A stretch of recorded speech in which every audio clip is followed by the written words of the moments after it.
इतिहास की किताबों में न जाने कितनी कहानियां दफन है और कुछ कहानियां तो पत्थरों के नीचे दबी मिलती हैं। ये कहानी है एक ऐसे ही साम्राज्य की, एक ऐसा अंपायर जिसकी राजधानी उस जमाने के रोम से भी ज्यादा आलीशान थी, जिसके बाजारों में सोना, चांदी और हीरे जवाहरात यूं ही बिकते थे जैसे कोई आम चीज हो, और फिर उसे भुला दिया गया। तो चलिए आज उसी विजयनगर की भूली बिसरी दास्तान से पर्दा उठाते हैं। कभी सोचा है कि एक जीती जागती फलती फूलती सभ्यता नक्शे से कैसे मिट सकती है? एक ऐसी ताकत जो अपनी बुलंदी पर थी, वो अचानक बस राख के ढेर में कैसे बदल सकती है? देखिए, इसका जवाब सिर्फ तारीखों या लड़ाइयों में नहीं है। इसका जवाब छुपा है इंसानी घमंड में, सत्ता के नशे में और एक ऐसे धोखे में जिसने एक झटके में सब कुछ तबाह कर दिया। ये जो सामने दिख रहा है, ये आज का हम्पी है, विजयनगर के खंडहर।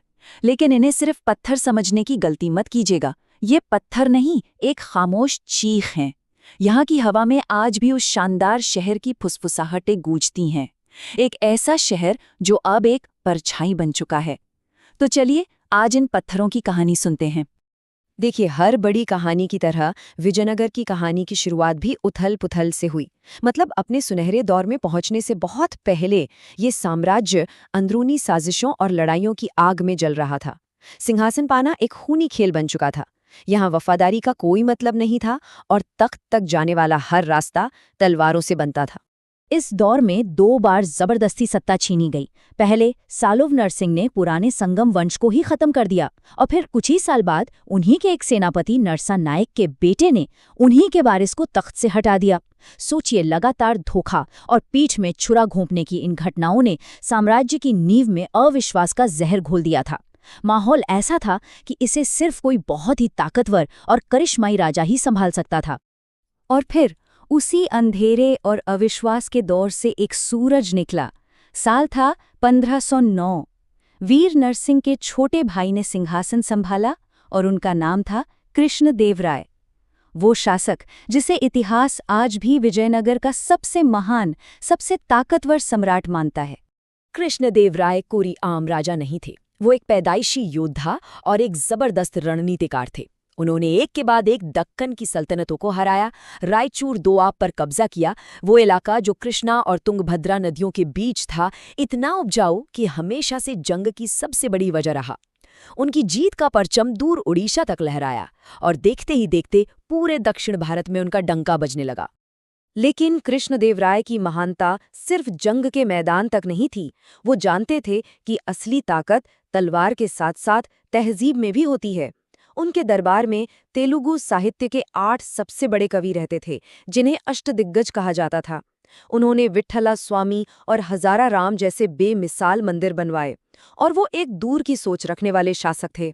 उन्होंने पुर्तगालियों से व्यापारिक रिश्ते बनाए, इसलिए नहीं कि उन्हें दोस्ती करनी थी, बल्कि इसलिए ताकि समंदर पार से बेहतरीन अरबी घोड़े उनकी सेना को मिल सकें। ये एक मास्टर स्ट्रोक था। जरा उस शहर की कल्पना कीजिए जिसके बारे में पुर्तगाल से आई एक यात्री डोमिंगो पेस ने लिखा कि ये दुनिया का सबसे बेहतरीन और अमीर शहर है। एक ऐसा शहर जिसके बाजारों में फारस से रेशम और मसालों की खुशबू आती थी और हीरे पन्ने ऐसे बिकते थे मानो कोई मामूली पत्थर हों। विजयनगर सिर्फ एक राजधानी नहीं था, वो उस वक्त पूरी दुनिया के व्यापार का सेंटर बन चुका था। डोमिंगो पेस के ये शब्द कोई मामूली तारीफ नहीं थे, ये उस दौर की हकीकत थी। कृष्णदेवराय एक ऐसे सम्राट थे जिनका खौफ उनके दुश्मनों की नींद उड़ा देता था और जिनकी प्रजा उनका दिल से सम्मान करती थी। उनके राज में विजयनगर अपनी ताकत, अपनी दौलत और अपनी शान के शिखर पर था। उस वक्त ऐसा लगता था मानो ये साम्राज्य हमेशा हमेशा के लिए अमर हो गया है। लेकिन वक्त का पहिया कभी एक जगह नहीं रुकता। 1529 में कृष्णदेव राय की मौत हो गई और उनके जाने से एक ऐसा सूनापन छा गया जिसे उनके बाद के राजा कभी भर नहीं पाए। और इतिहास गवाह है, जब भी एक ताकतवर केंद्र कमजोर पड़ता है तो दबे हुए दुश्मन सिर उठाने लगते हैं। कृष्णदेव राय के बाद साम्राज्य की असली ताकत उनके दामाद राम राय के हाथों में आ गई। राम राय काबिल थे, लेकिन उन्हें अपनी काबिलियत पर कुछ ज्यादा ही घमंड था। उन्होंने फूट डालो और राज करो की पुरानी नीति अपनाई। उन्हें लगा कि वो उत्तर की सल्तनतों को आपस में लड़वाकर विजयनगर को हमेशा के लिए महफूज कर लेंगे। लेकिन ये एक ऐसा जुआ था जिसमें दांव पर पूरा साम्राज्य लगा था। और राम राय की ये चाल बुरी तरह उल्टी पड़ गई। जिन सल्तनतों को वो एक दूसरे का दुश्मन बना रहे थे, उन्होंने अपनी सदियों पुरानी दुश्मनी भुला दी। उन्हें ये एहसास हो गया कि उनका सबसे बड़ा और असली दुश्मन तो एक ही है, विजयनगर साम्राज्य। और फिर वो हुआ जो इतिहास में पहले कभी नहीं हुआ था।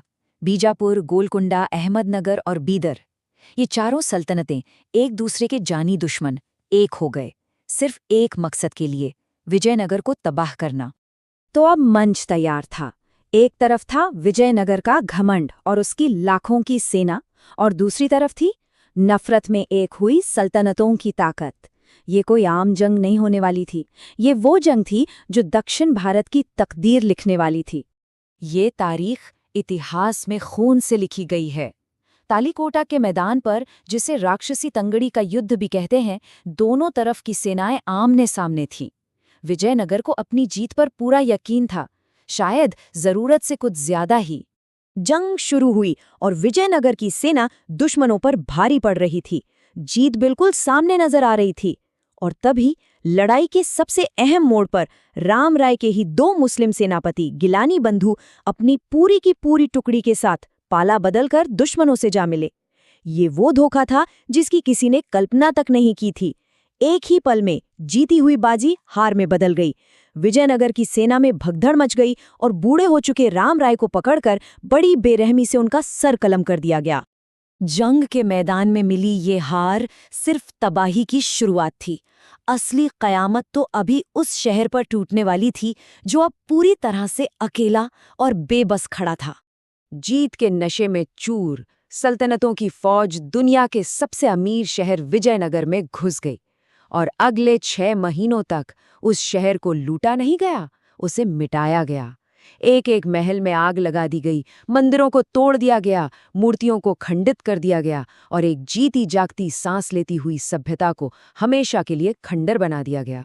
इतिहासकार रॉबर्ट सेविल ने इस तबाही को इन शब्दों में बयान किया है: जो शहर कभी दुनिया के लिए एक मिसाल था, वो अब बस एक भूला हुआ साम्राज्य बनकर रह गया था। एक ऐसी कहानी जिसे सुनाने के लिए अब सिर्फ ये टूटे फूटे पत्थर ही बाकी थे। विजयनगर की कहानी हमें एक बहुत कड़वा सबक सिखाती है कि कोई भी साम्राज्य, चाहे कितना ही महान, कितना ही ताकतवर क्यों न हो, घमंड और एक गलत फैसला उसे तबाह कर सकता है। इतिहास सिर्फ जीतने वालों की कलम से नहीं लिखा जाता। कभी कभी इतिहास उन खामोश खंडहरों की जुबान से भी कहा जाता है जो सदियों तक अपनी बर्बादी की दास्तान सुनाते रहते हैं।